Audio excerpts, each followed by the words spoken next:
இது குறித்த கூடுதல் தகவல்களை செய்தியாளர் ராஜகுமாரன் கேட்கலாம். ராஜகுமாரன், உங்களிடம். மக்களவை தேர்தல் முடிவுகள் இன்று வெளியாகும் பொழுது பெரும்பாலும் ஒரு பக்க சார்பாகவே அந்த முடிவுகள் அகில இந்திய அளவில் இருக்கும் என்று எதிர்பார்க்கப்பட்டது. அதற்கு ஏற்பதான் கருத்து கணிப்பு முடிவுகளும் வந்தன. 360 இடங்கள் வரை பாஜக கூட்டணி கைப்பற்றும். பாஜக அறுதி பெரும்பான்மைக்கு தேவையான 270 என்பதையும் கடந்து வெற்றி பெறும் என்றெல்லாம் கருத்து கணிப்புகள் சொன்னார்கள்.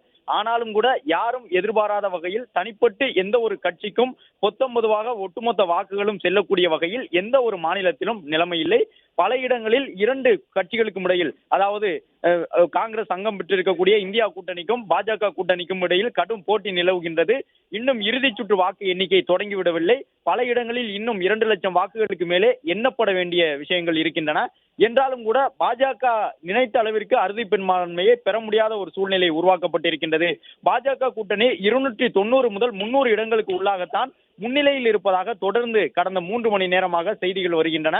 அந்த நிலையில்தான் தற்பொழுது பாஜகவும் காங்கிரசும் ஆட்சி அமைப்பதற்கு தேவையான நடவடிக்கைகளை மேற்கொள்ள விதமாக கூட்டணி கட்சி தலைவர்களுக்கு அழைப்பு விடுத்திருக்கின்றார்கள். பாஜகவை பொறுத்தவரை நாளைய தினம் டெல்லிக்கு வர வேண்டும் என்று கூட்டணி கட்சி தலைவர்களுக்கு அழைப்பு விடுத்திருக்கின்றார்கள். இந்தியா கூட்டணியில் இடம்பெற்றிருக்கக்கூடிய கட்சிகள் நாளைய தினம் இன்று மாலையே டெல்லிக்கு வர வேண்டும் என்று காங்கிரஸ் சார்பில் அழைப்பு கொடுக்கப்பட்டிருக்கின்றது. ஆக ஒரு அரசியல் பரபரப்பு இந்தியாவில் ஏற்படுத்தக்கூடிய வகையில் இந்த தேர்தல் முடிவுகள் அமைந்திருக்கின்றன. 2014 போன்றோ 2019 போன்றோ தனி பலத்துடன் பாஜக இனி வரக்கூடிய 5 ஆண்டுகளில் ஆட்சி அமைத்தாலும் அடுத்த 5 ஆண்டுகளுக்கு பிற தோழமை கட்சிகளுடைய ஆதரவு இல்லாமல் இந்தியாவில் அரசியல் செய்ய முடியாது என்கின்ற சூழல் பாஜகவிற்கு ஏற்பட்டிருக்கின்றது என்பதைத்தான் இந்த முன்னிலை நிலவரங்கள் காட்சிப்படுத்துகின்றன. தனிப்பட்ட முறையில் பாஜக 272க்கும் கூடுதலான இடங்களை பெற வேண்டும். அப்படி இல்லாத பட்சத்தில் பாஜக நாடாளுமன்றத்தில் சட்டங்களை நிறைவேற்றும் பொழுதும் அல்லது மக்களவை, மாநிலங்களவை என்று சட்டங்களை நிறைவேற்றக்கூடிய இடங்களில், சட்டங்களுக்கு ஒப்புதல் வழங்கக்கூடிய இடங்களில் மாநில கட்சிகளுடைய தயவை எதிர்நோக்கி இருக்கக்கூடிய சூழ்நிலை உருவாகும். அது மட்டுமல்லாமல் அரசு என்பது கூட்டணி அரசாக மாறுவதற்கான ஒரு வாய்ப்பும் இருக்கின்றது. பாஜக கூட்டணியில் இடம்பெற்றிருக்கக்கூடிய கட்சிகளுக்கு சில முக்கிய அமைச்சர் பதவிகளை வழங்கக்கூடிய அவசியம் கூட ஏற்பட்டுள்ளலாம் என்பதை சுட்டிக்காட்டக்கூடிய வகையில் தான் இந்த தேர்தல் முடிவுகள் தற்போது வரை முன்னிலை நிலவரங்களாக வந்து கொண்டிருக்கின்றன. இந்த நிலையில்தான் இன்று மாலையே டெல்லிக்கு வருமாறு காங்கிரஸ் தலைமை கூட்டணி கட்சி தலைவர்களுக்கு அழைப்பு விடுத்திருக்கின்றது. நாளைய தினம் டெல்லிக்கு வாருங்கள் என்று விரைவான ஒரு அழைப்பினை பாஜகவும் வழங்கியிருக்கின்றது. இரண்டு கட்சிகளும், காங்கிரசும் பாஜகவும் கூட்டணி கட்சி தலைவர்களை அழைத்து வெளிப்படையாக பேசக்கூடிய சூழ்நிலையில் மறைமுக பேச்சுவார்த்தையும் தொடங்கி இருப்பதாக நமக்கு தகவல்கள் கிடைக்கப்பட்டிருக்கின்றன. குறிப்பாக இந்த இந்தியா கூட்டணி உருவாவதில் மிக முக்கிய பங்கு வகித்த சரத்பவார் தெலுங்கு தேசம் கட்சியினுடைய தலைவர் சந்திரபாபு நாயுடுவை தொடர்பு கொண்டு பேசியிருப்பதாக கூறப்படுகின்றது. உறுதிப்படுத்தப்படாத பல தகவல்கள் வெளியாகி இருக்கின்றன. நிதிஷ்குமார் உள்ளிட்டவர்கள் பாஜக கூட்டணியில் கடைசி நேரத்தில் தான் இணைந்தார்கள். பீகார் மாநிலத்தில் ஒரு மிகப்பெரிய வெற்றியை அவர்கள் பெற்றிருக்கின்றார்கள். எனவே மல்லிகார்ஜுன கார்கே, சரத்பவார் உள்ளிட்ட மூத்த தலைவர்கள் பிற மாநில கட்சிகளை, பாஜக கூட்டணியில் இருக்கக்கூடிய கட்சிகளை அழைத்து பேசுவதற்கான ஒரு சூழ்நிலை உருவாகி இருக்கின்றது. அதே நேரம் பாஜக அவ்வளவு எளிதாக 10 ஆண்டுகளாக ஆட்சியில் இருந்த பாஜக ஆட்சியை இழந்து விட மாட்டார்கள். அதுவும் குறிப்பாக தற்போது அளவில் கூட பாஜக கூட்டணி ஆட்சி அமைப்பதற்கு எந்த விதமான பிரச்சனையும் இல்லாமல் தான் இருக்கின்றது. ஆட்சி அமைக்க தேவையான இடங்களை காட்டிலும் கிட்டத்தட்ட 30 இடங்கள் வரை கூடுதலாக பாஜகவின் கைவசம் இருக்கின்றது. எனவே பாஜக அவ்வளவு எளிதாக ஆட்சியை விட்டுக் கொடுத்து விட மாட்டார்கள்.